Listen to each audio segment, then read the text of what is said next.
There have been countless controversial decisions made throughout history, from something as insignificant seeming as changing Coke to New Coke, to something as serious as gun control in the United States, and La Liga, I guess. But none of these even come close to the controversy surrounding VAR ever since being introduced back in 2019.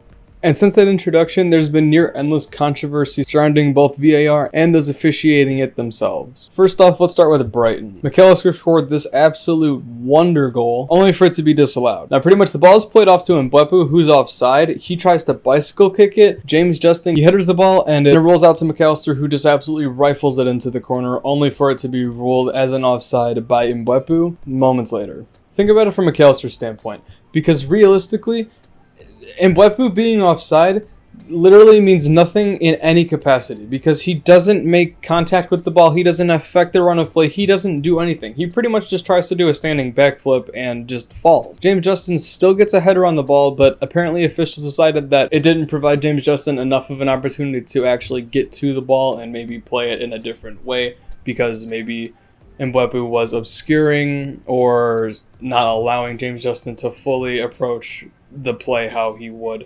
normally. It's really just sad, and I do feel bad for McAllister because that denied him a hat trick. He scored 2 decent goals, a penalty, and then another pretty decent goal as well, but for him to be denied that absolute worldie and a hat trick as well, just it has to be a pretty big blow to him, and I feel bad for him. Obviously, they still had a pretty commanding victory beating Leicester 5-2, but could have been 6-2, could have been a hat trick for McAllister. But regardless, still a solid victory either way, so good job, Brighton. Sorry about the poor officiating. Moving on to a real controversial one, it's Villa. Now, Coutinho was denied, again, an absolute wonder goal because of poor refereeing, poor timing, and just all-around confusing officiating. So it starts off, Watkins, he makes a pretty poor pass to Ramsey. Coutinho, he's offside, not really doing anything, not affecting play. Coutinho has looped back around, gotten the ball, and shot as the referee has blown the whistle for the offside flag.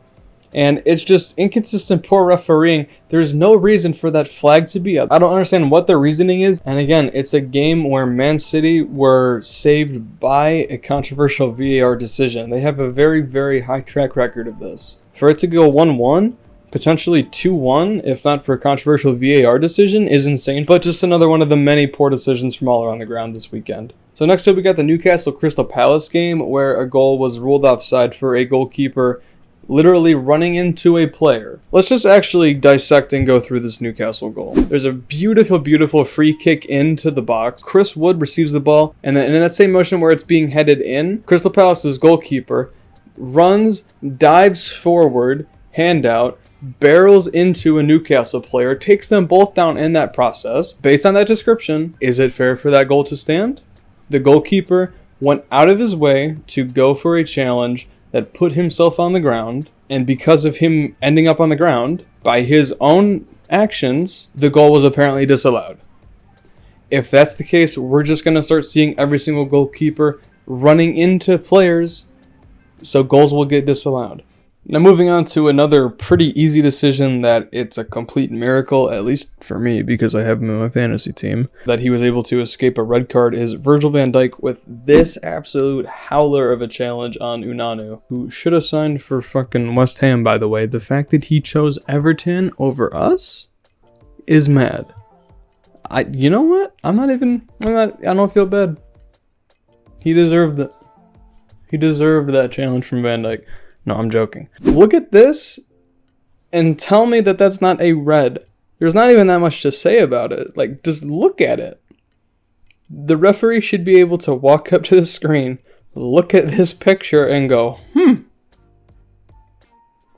I think that's a red card. Because, oh my god. Now it's time for probably the most depressing and controversial call of the weekend, being the West Ham-Chelsea game. Now, this one was an absolute nightmare for me, for a multitude of reasons. I'm not even going to get into how we played that game, but the fact that Chelsea scored the 2 goals that they did is embarrassing enough. And for that VAR decision to be rubbed in our face is just throwing salt in the wound. So this is actually quite similar to Crystal Palace goalkeeper situation. Pretty much Jared Bowen is closing in on goal, and Mendy decides that he knows he can't save it because big bastard Bowen's coming to town. So he just dives into Bowen.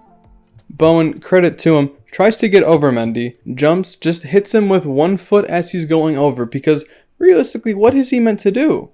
Mendy is diving at him from a downward angle, pretty much horizontally.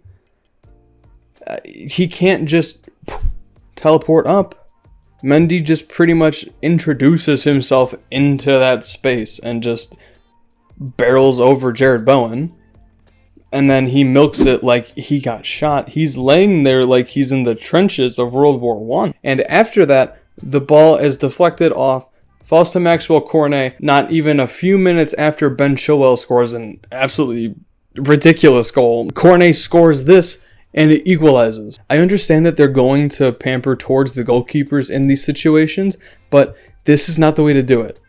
These are not the kind of things that you should allow if you're going to do that, because this is going to start, again, like I said, goalkeepers intentionally diving into players to put themselves in harm's way to avoid a goal that they know they can't stop. Declan Rice was kicking off about it on the pitch at the time, and it's one of those things where I'm not even really upset about. It's one of those things where I'm just, I don't know how to feel, because VAR is just a shambles, but I can't be mad at any one person, because I could be mad at Mendy for doing that, but it's VAR's fault for allowing it. But it really just comes down to who the official is on the day and who allows that, who doesn't, because it's so inconsistent again. I'm just happy to see them at least showing that they don't agree with these and fighting against it on the pitch, showing a little bit of character and heart. That's all I can really ask for them to do in these situations, and it's just unlucky. It's really just unlucky at the end of the day. At this point, VAR is just a complete mess with so many inconsistencies for so many years. You can't celebrate goals anymore because you have to wait, because there's a 95% chance that it's going to be offside, or there's going to be some VAR check for some foul 20 seconds before the play that has nothing to really do with the goal scored. You're not allowed to be happy and celebrate goals anymore until there's a check. It actively just ruins the enjoyment of football, of the beautiful game, and at this point, VAR just needs to be completely scrapped altogether.